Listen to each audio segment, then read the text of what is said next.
Oke, sekarang kita akan membahas mengenai anatomi tubuh dan sistem jaringan. Berbicara mengenai anatomi tubuh. Tubuh dibagi menjadi beberapa bagian. Namun, yang akan saya bahas ini adalah mengenai pembagian posterior dan anterior, atau bagian depan dan belakang tubuh. Mengenai pembagian posterior dan anterior, kedua pembagian tersebut dibagi menjadi dua bagian lagi, yaitu sistem ekstremitas atas dan ekstremitas bawah. Oke, kita akan langsung bahas saja. Organ pertama adalah tengkorak. Jadi, tengkorak sendiri terdiri dari beberapa bagian.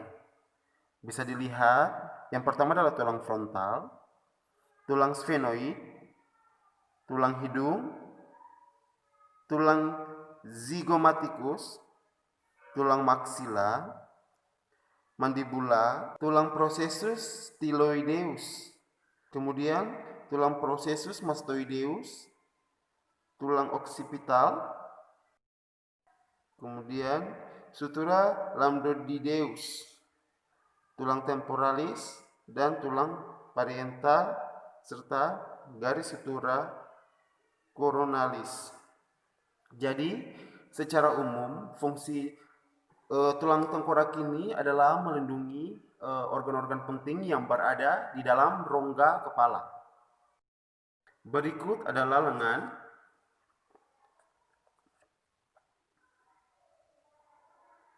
Lengan sendiri terbagi menjadi beberapa bagian.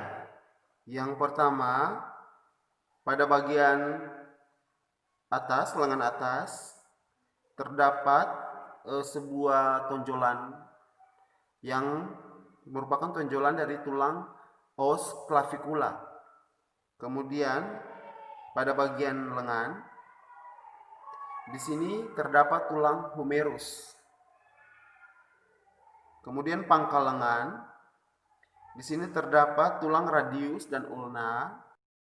Kemudian pada pergelangan tangan terdapat tulang karpal, telapak tangan terdapat tulang metakarpal, dan pada jari-jari tangan terdapat tulang phalanx. Jadi, lengan sendiri merupakan tempat melekatnya otot dan jaringan yang berfungsi dalam sistem gerak. Kemudian, toraks atau dada. Toraks sendiri mempunyai sebuah tulang yang terdiri dari 3 bagian. Yang pertama, pada bagian yang paling atas diberi nama manubrium sternum. Sedangkan yang di bagian tengah diberi nama corpus.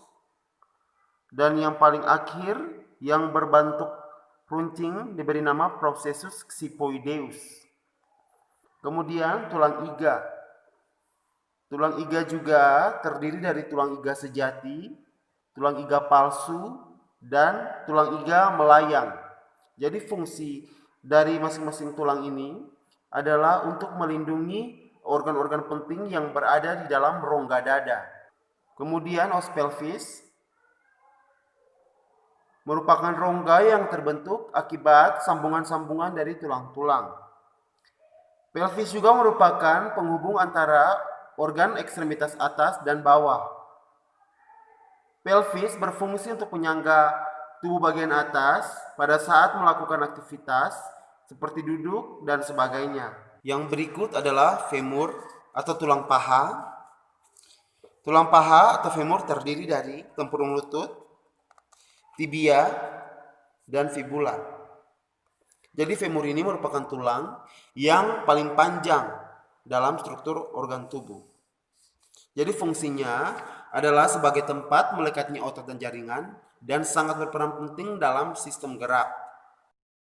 Oke, yang berikut adalah vertebra atau tulang belakang. Vertebra adalah susunan tulang-tulang yang membentuk mirip satu sama lain yang tersusun atau membentang dari bawah tengkorak hingga ke tulang ekor atau koksigis. Fungsi dari vertebra ini adalah untuk menyangga berat tubuh. Berikut adalah sel dan jaringan. Sel dan jaringan. Jadi sel adalah setitik massa protoplasma berbentuk seperti selai yang berisi inti atau nukleus yang dibungkus membran sel. Ini adalah contoh gambar sel. Nah, yang pertama adalah jenis jaringan epitel. Epitel merupakan sel yang menutupi permukaan tubuh, antara lain pembuluh darah dan sel saluran napas. Jadi jaringan ini menutupi tubuh dan kulit, terutama melindungi atau protektif. Lalu, epitel ini juga dibagi menjadi beberapa jenis, yaitu epitel gepeng dan epitel majemuk. Berikut adalah jaringan saraf. Jadi jaringan saraf terdiri atas 3 unsur. A, unsur yang berwarna abu-abu yang membentuk sel saraf, kemudian unsur putih, serabut saraf, dan neurologia atau sejenis sel pendukung yang dijumpai hanya dalam sistem saraf dan yang menghimpun serta menopang sel saraf dan serabut saraf. Lalu kemudian ada jaringan ikat. Jaringan ikat ini merupakan jaringan pelengkap kerangka tubuh atau kerangka badan manusia. Jadi jaringan ikat ini juga terbagi menjadi beberapa jenis. Yang pertama adalah jaringan areolar. Jadi jaringan areolar ini terdiri atas suatu matriks atau bahan yang terbuat dari zat intraseluler dan yang membuat sel-sel jaringan ikat. Lalu jaringan limfoid retiformik atau retikuler.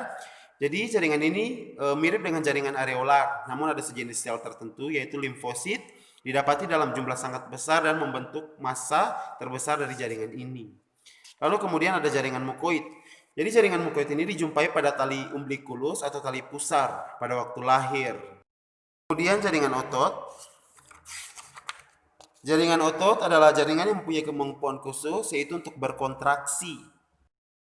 Dan jaringan otot ini terbagi menjadi 3, yaitu otot garis, otot bergaris, otot polos, dan otot tak sadar.